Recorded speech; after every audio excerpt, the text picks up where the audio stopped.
podcast Hospital da Luz, onde os nossos especialistas falam do que sabem. Cerca de 38% dos portugueses sofrem de 2 ou mais doenças crónicas, ou seja, são considerados doentes com multimorbilidade.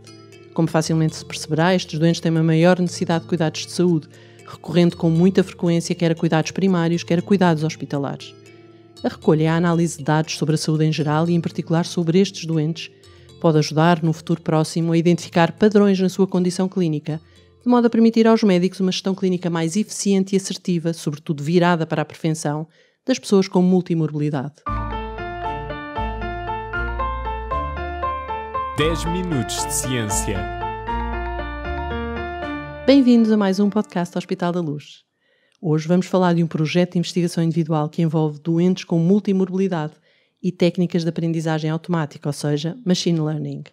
O seu responsável é Bernardo Duque Neves, especialista de medicina interna do Hospital da Luz Lisboa, que está hoje aqui connosco para os nossos habituais 10 minutos de ciência.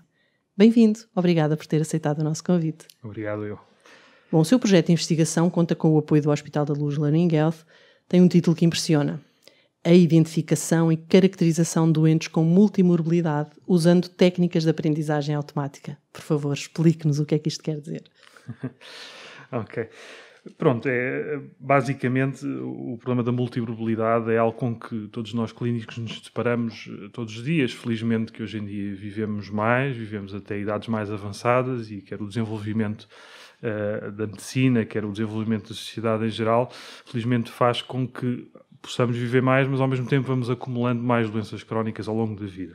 E isto é uma realidade para a qual, apesar de tudo, ainda sabemos pouco e não sabemos lidar devidamente com isto. E, portanto, é algo com que a investigação, no fundo, está a deparar agora. Não sabemos porque se juntam... Sabemos sobre cada doença individualmente, não sabemos quando elas todas se juntam. Exatamente. Embora várias doenças possam ter, no fundo, fatores de risco comuns e terem bases fisiopatológicas comuns, na verdade há muitas outras associações que não são aleatórias, sobre as quais sabemos ainda pouco.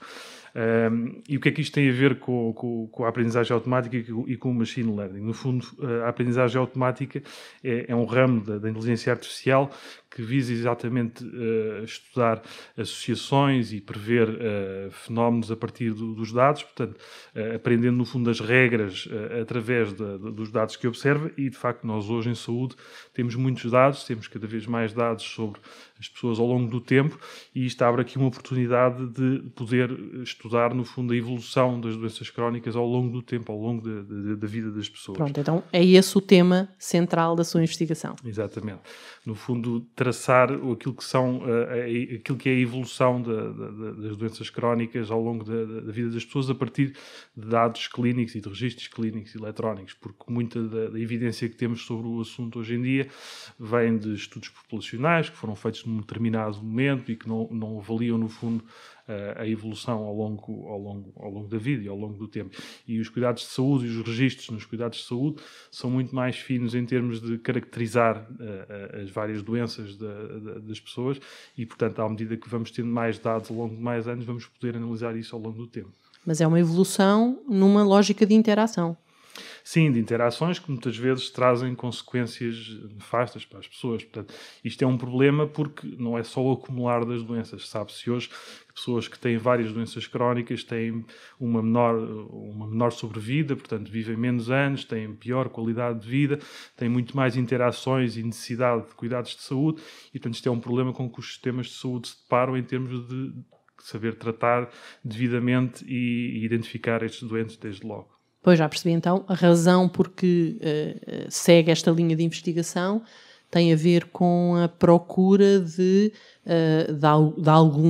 meios para ajudar os doentes nessas condições. Sim, quer a nível individual, porque, por exemplo, muito daquilo que sabemos sobre tratar uma determinada doença, tipicamente vem dos estudos clínicos, dos ensaios clínicos, randomizados, que para conseguir mostrar benefício de um determinado tratamento ou um determinado medicamento, tendem a ter populações muito homogéneas e, portanto, com aquela doença e poucas doenças associadas.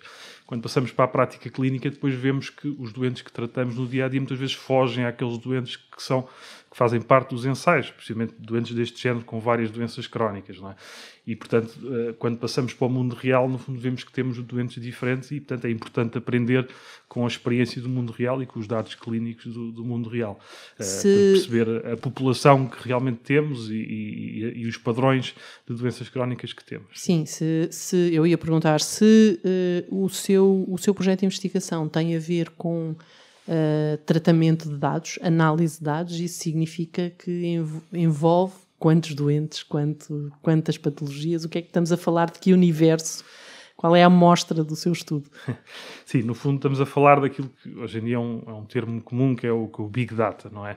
No fundo estamos a falar de muitas observações e sobretudo muitas variáveis, e é aqui que estas técnicas de aprendizagem automática realmente agora têm interesse, porque têm a capacidade de facto de tratar grandes bases de dados, de identificar padrões nessas bases de dados e, sobretudo, aquilo que é muito importante, conseguir analisar dados que nós chamamos não estruturados, ou seja, não são bases de dados preenchidas em estudos com campos muito estritos e bem preparadas, não, no fundo são dados do processo clínico do doente. Dados que não foram feitos para o efeito de investigação, mas que ainda assim este tipo de técnicas de machine learning e particularmente de deep learning permitem-nos de facto poder começar a tirar partido desta informação para nos ajudar a tomar decisões no futuro. Pronto. Mas então deixe-me ver se eu percebo. O que está à procura é de respostas nessa Big Data ou está a construir um modelo de tratamento dessa Big Data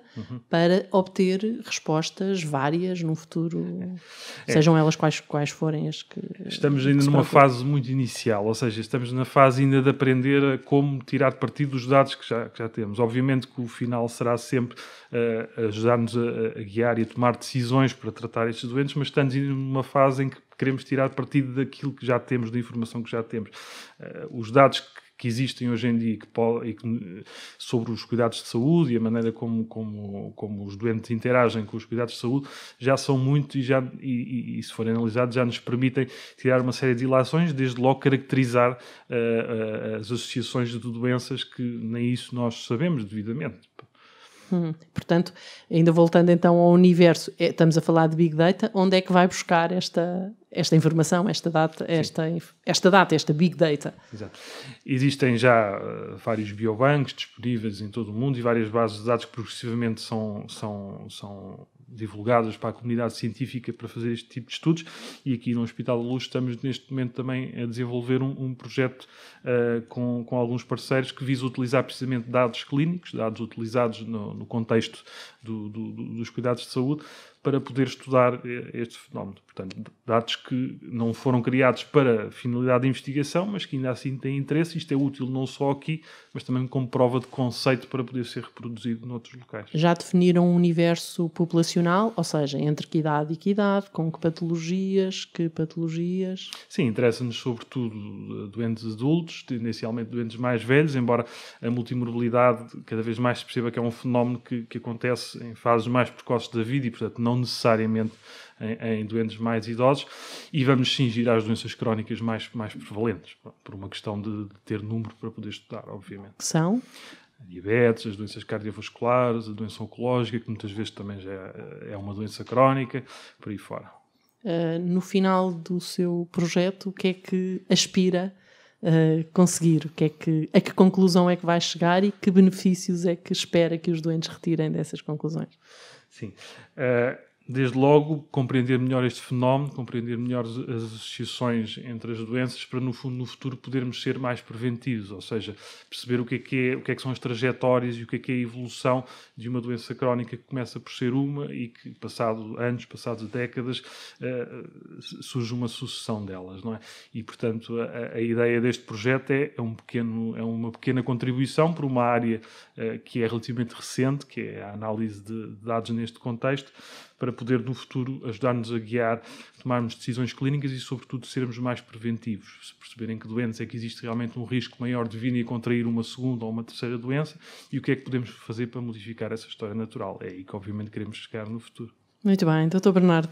Obrigada pela sua disponibilidade para nos manter a par da melhor investigação feita no Hospital da Luz. Desejamos-lhe os maiores sucessos. Caminhamos todos para essa fase da vida, naturalmente, e, portanto, é isso mesmo que desejamos.